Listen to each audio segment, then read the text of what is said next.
Bismillahirrahmanirrahim. Anak tiri yang dalam khujurikum. Khujurikum itu maknanya dalam pangkuanmu. Artinya anak tiri yang kamu rawat, kamu openi, kamu didik. Khujur itu jamak dari hajir.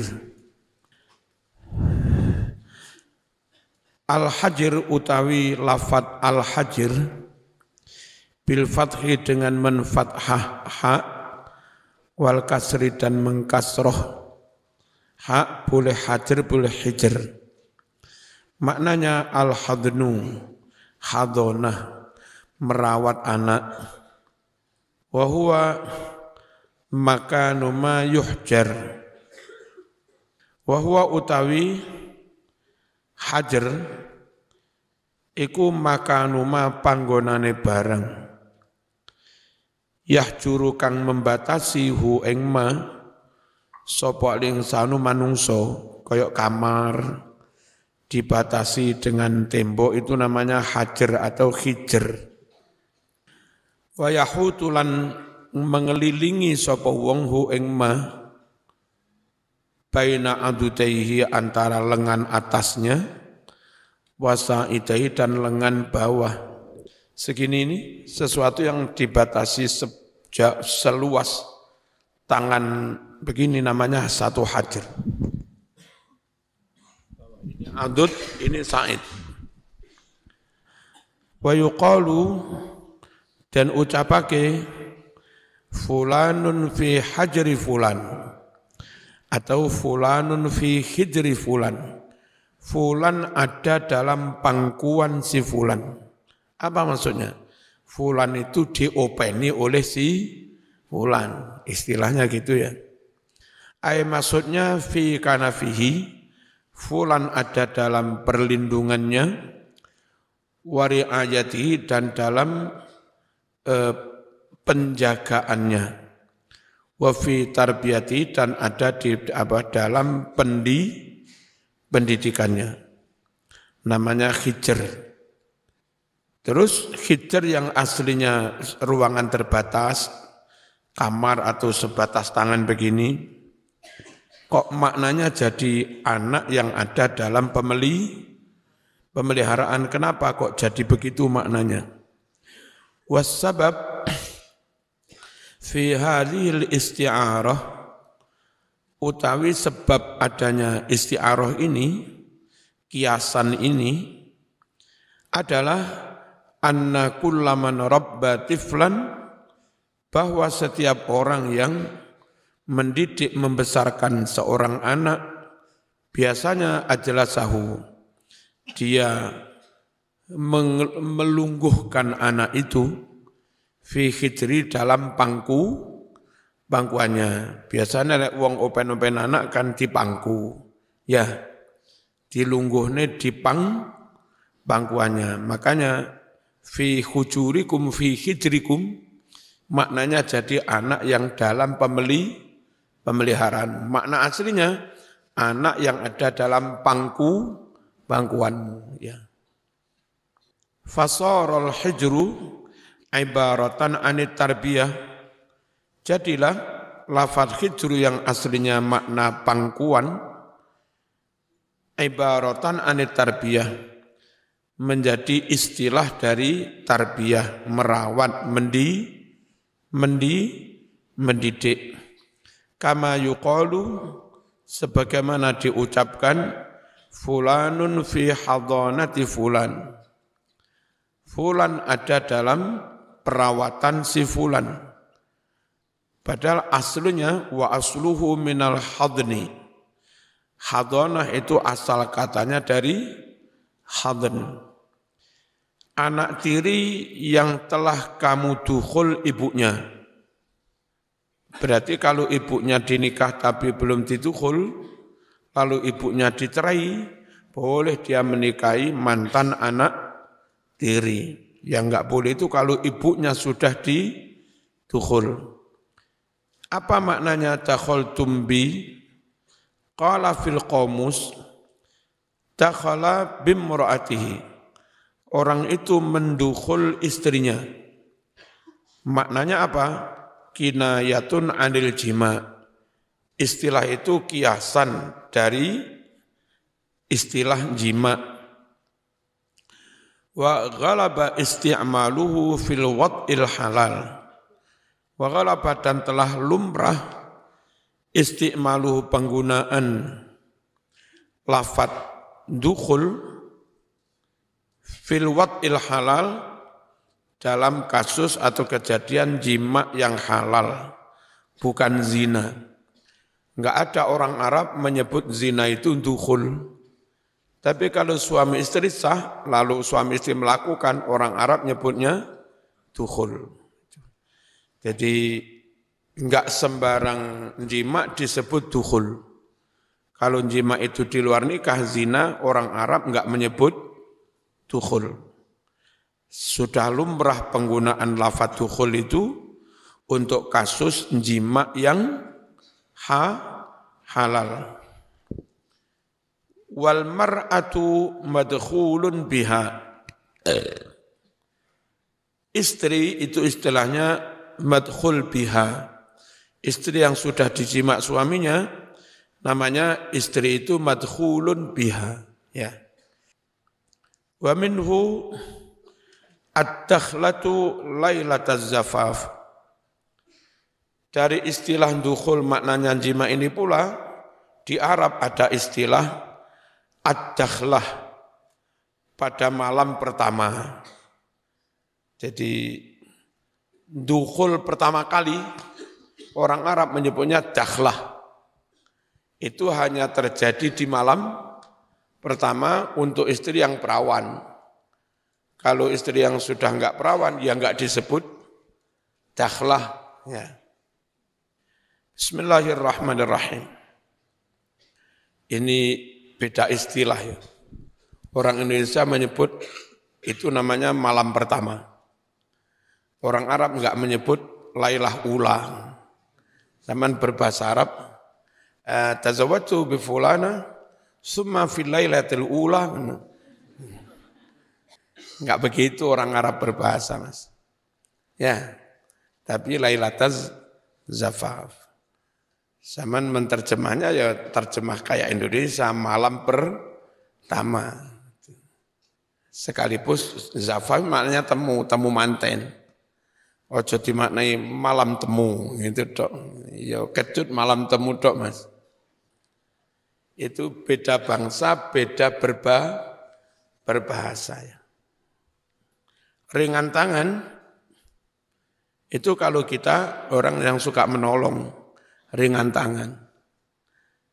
Sana malah suka ngambil. Hadza fulan khafiful yad. Ini fulan ini ringan tangan. Apa? Suka mengambil. Kita panjang tangan suka mengambil. Suka nyuri milik orang panjang tangan. Sana kalau maddul yad, menjulurkan tangan itu suka membantu. Madda yadahu itu memberi bantuan, uluran tangan. Itu beda budaya, beda rasa, beda bahasa. Yang paling bagus itu terjemah itu sebetulnya Arab diterjemah oleh orang Indonesia yang ngerti Arab. Inggris diterjemah oleh orang Indonesia yang ngerti Inggris. Itu pas. Kalau Inggris diterjemah oleh orang Inggris yang kebetulan ngerti Indonesia. Wah itu nanti juga kacau. Good morning. Ya kan? Bagus pagi. Apa bagus pagi? Emang di sini selamat pagi. Ya. Saban membahasa Inggris kan letter ya safety morning. Aman pagi, selamat pagi, safety morning. Wong Inggris bingung, iku opo safety morning. Bismillahirrahmanirrahim. Wa halailu abnaikum. Istri-istri anakmu, menantu, itu mahram. Halail jamak dari halilah. Maknanya istri. Apa? Kok istri disebut halilah? Istri itu wanita yang sudah halal, makanya namanya halilah. jamaknya halail. Ai zaujat, maknanya para istri. Lafat halail jam'u halilah, jamak dari lafat halilah. Summiyat bidzalika li'annaha tahillu li zaujiha. Para istri disebut dengan istilah halilah karena dia telah menjadi halal bagi suaminya. Wa yahillu laha, dan si suami juga telah menjadi halal bagi si istrinya, maka disebut halilah. Fakullun minhuma, sehingga masing-masing dari suami istri halalun lil akhar, menjadi halal bagi yang satunya. Suami halal bagi istri, istri halal bagi suami. Wa yuqalu lizauj, dan disebut si suami dengan sebutan halil. Ya, istri halilah, suami halil.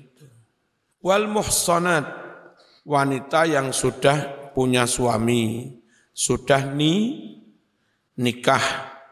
Pezina muhson, orang sudah punya suami masih juga zina, namanya zina muhson, kena rajam. Ya. Yakni zawatil azwaj. Maksudnya lafaz muhsonat itu para kaum perempuan yang sudah punya istri. Wa aslul ihsan fil lughah al-man'u. Aslinya lafaz muhson, masdarnya ihsan, dalam bahasa maknanya al-man'u, mencegah. Jadi wanita yang sudah punya suami disebut muhson, wanita yang sudah dicegah, tertutup dari orang lain, enggak boleh orang lain. Namanya muhson, mamnu'ah, al-man'u. Wal hasan bil fathi al-mar'atul afifah. Lafaz hasan dengan menfathah ha, maknanya hasan itu apa? Wanita yang menahan diri dari yang tidak pantas. Wanita yang menjaga kehormatan, menahan diri, mencegah diri. Enggak ngemis-ngemis, punya harga diri, enggak ngobrol cinta, punya harga diri, gitu. Enggak buka-buka aurat, punya harga diri, itu namanya afifah. Wanita yang afif, iffah, menjaga kehormatan, menjaga harga diri. Qala ta'ala allati ahsanat farjaha. Perempuan yang menghason kemaluannya. Apa? Perempuan yang menjaga kemaluannya, tidak sampai melakukan di luar tidak sampai melakukan di luar nikah. Namanya bahasa Qur'annya ahsanat farjaha. Ya, menghason farjina. Apa? Menjaga kemaluannya. Kalau di fathah hason, kalau di kasroh hison, kuda jantan itu hison. Ya. Wasatati maknal ihson, insyaallah bakal datang ma'ani al-ihson, makna-makna tentang ihson, hason, muhsonat, di mana akan diterangkan panjang lebar tentang makna al-ihson. Fi suratin Nur insyaallah, di dalam menafsiri surat An-Nur insyaallah. Muhsinin ghaira musafihin. Apa muhsinin? Dari hasan, menjaga diri dari zina. Ay muta'affifin, orang-orang yang menjaga diri menahan diri aniz zina dari berbuat zina. Ghaira musafihin, tidak melacurkan diri. Musafihin fi'il madinya safaha. Mudhoreknya yusafihu, masdarnya musafahatan wasifahan. Sifah itu melacur, zina, ya. Ghairu musafihin, tidak melacurkan diri. As-sifah masdar juga, atau al-musafahah masdar juga, maknanya al-fujur, melacur. Wa asluhu fil lughah minas safhi. Asli lafadz sifah dalam bahasa dari sulasi safhu. Isim maf'ulnya masfuh, au damam masfuha, au lahmahin khinzir. Apa maknanya damam masfuha? Darah yang mengucur deras. Jadi begitu disembelih, urat nadi putus, jalur nafas, jalur makan putus, darah langsung bior. Itu namanya au damam masfuha. Masfuh, safah, itu maknanya mengesokkan sesuatu, mengesokkan. Darah yang disokkan. Apa bahasa Indonesia? Ancan itu tuh orang Indonesia. Wong kene nyanyi ya cuplek-cuplek suweng itu kelende. Ya. Wong kono wong Melayu nyanyi ya beda maneh. Bismillahirrahmanirrahim. Wa huwa as-sabbu. As-safhu maknanya as-sabbu, ngesokne. Dikucurkan dengan deras. Damam masfuha, darah yang terkucur deras. Pohsor gitu. Nek boleh sapi ya. Begitu putus, darah langsung bior. Itu namanya audamam masfuha. Nah, yang haram itu darah yang itu. Kita menyembelih sapi, darah bior itu haram, audamam masfuha. Perkara pas nyakot daging, nyembelihnya sudah sah. Lalu di dalam daging ada urat, yang di urat itu ada darah sedikit. Darah di daging keluar tuntas sudah. Hanya ada urat, ada darahnya. Itu enggak haram. Siti Aisyah ditanya, Aisyah, saya nanya, bagaimana hukumnya darah yang tersisa di urat-urat, di otot-otot itu? Aisyah bilang, enggak apa-apa, halal, enggak haram. Kenapa? Karena Allah berfirman yang haram itu audamam masfuha. Lau lam yakulillahu audamam masfuha latatabba'an nas ma fil uruq. Untung Allah itu mengharamkannya darah yang mengucur deras terus jadi didih itu. Itu haram. Andai Allah enggak mengatakan yang haram itu darah yang didih itu, orang dibikin repot dengan darah yang tersisa di urat, di otot-otot itu. Jadi enggak apa-apa itu ya. Clear? Kecuali memang nyembelihnya enggak sah, enggak putus jalur nafas, jalur makan, darah enggak keluar tuntas, banyak tersisa di daging. Ketika dicakot si akeh, gede leku enggak oleh mas. Wa yuqalu fulanun saffah. Dulu ada namanya Abul Abbas As-Saffah. Begini, dalam sejarah Islam, Imam Husain dibunuh di Karbala oleh orang-orangnya dinasti Umayyah. Imam Hasan diracun. Setelah membunuh cucunya Nabi itu dua, dan ngadali Sayyidina Ali, akhirnya berdirilah kerajaan dinasti Umayyah. Nah, dari Ahlul Bait keturunan Nabi atau masih sanak famili lah dengan Nabi, ingin mengambil alih lagi, beberapa tahun setelah dinasti Umayyah berjalan, muncul namanya Abul Abbas.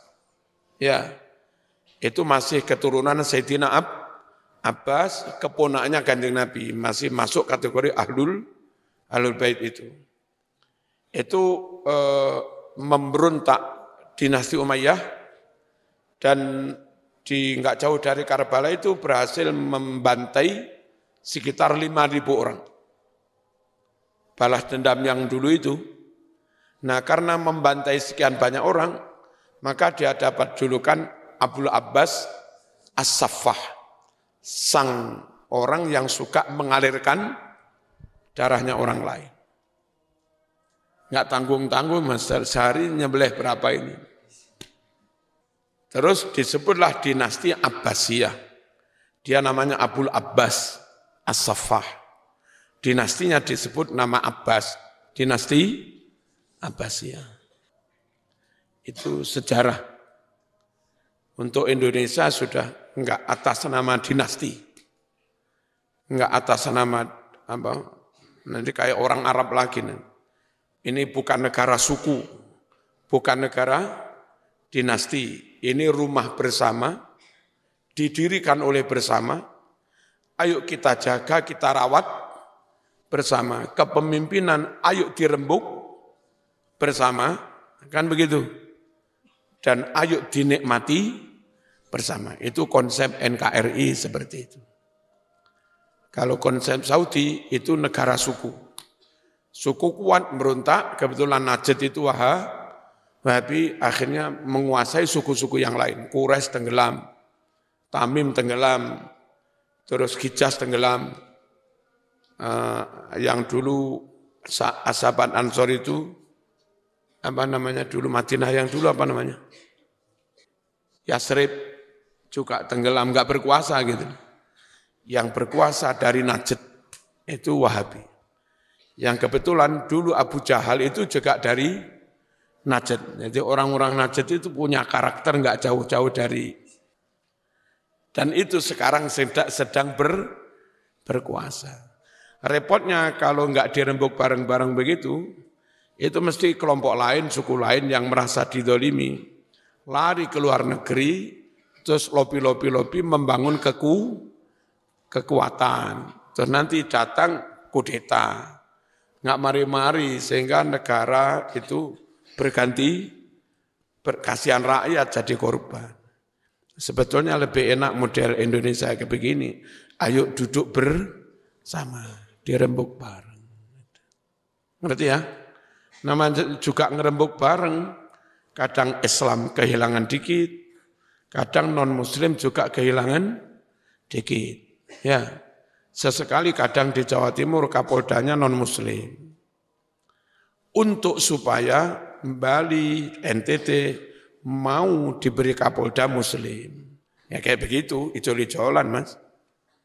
Nah, kita ulama pandai-pandainya ini, main siasat bagaimana Islam tetap selamat dalam situasi apapun.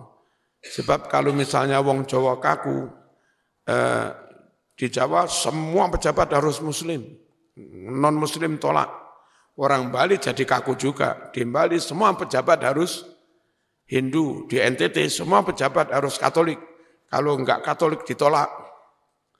Itu nanti juga akhirnya merepotkan Muslim yang ada di Bali, ngurus surat aja susah, enggak punya akses, karena pejabatnya non-Muslim. Ngerti ya? Itu resiko menjadi negara bersama. Dari semua, oleh semua, untuk semua. Dan nyatanya lebih enjoy untuk model Indonesia. Orang Indonesia dari dulu di kampung misalnya, Agustusan bareng-bareng Muslim non-Muslim. Sampai genduren nih loh, non-Muslim juga diundang, padahal acara orang Islam nih, genduren. Kalau diundang enggak datang, ya diteri berkat. Itu nanti ono Muslim, non-Muslim, ono sing mati. Yang nyelawat ya semua Muslim, non-Muslim, ngelawat cuma enggak ngelakoni ibadah orang lain. Itu aja. Di Jawa sering, di Nusantara sudah kadung kayak begitu modelnya itu. Karnaval ya bareng-bareng muslim non-muslim. Selamatan malam Agustusan. Apa namanya? Apa? Barian. Barian itu tumplek-plek neng perapatan muslim non-muslim.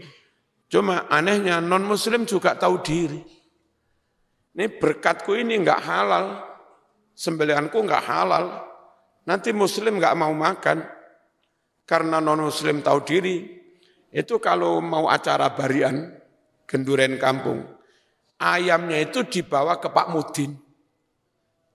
Pak Mudin yang disuruh menyembelihkan pakai bismillah.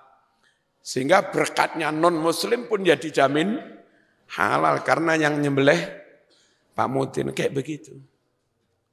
Di Sumatera Utara itu, saya diceritani Pak Luhut bin Sarpanjaitan, di kampung kami itu ketua NU-nya saudara kami. Ya. Jadi kalau kumpul-kumpul reuni keluarga, diatur sama Pak Luhut, ini supaya semuanya mau makan halal semua, yang nyembelih harus yang ketua NU. Biar suci, enggak najis, yang masak, yang kura-kura harus yang muslim. Kita yang non-muslim nunut saja.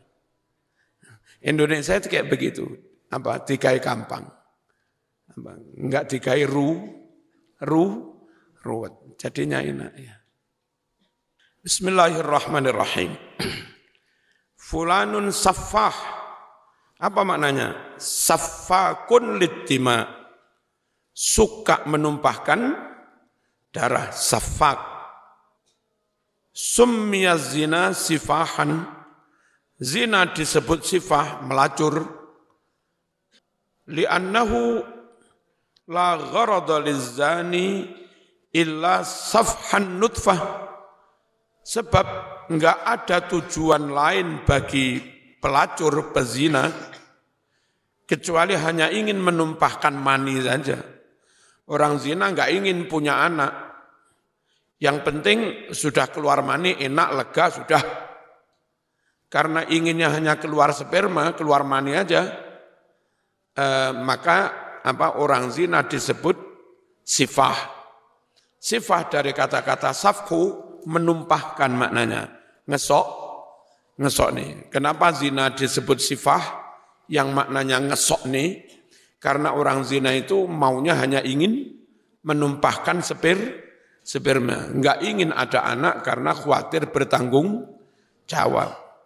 Makanya kalau dari perzinaan akhirnya hamil jadi anak, rata-rata anak kayak begitu itu prosesnya enggak benar. Sulit disolehkan, itu sulit. Dulu MUI Jawa Timur itu mengadakan pembinaan rutin di Gang Dolizan. Ada pengajian, ada sholawatan macam-macam di Gang Doli Surabaya.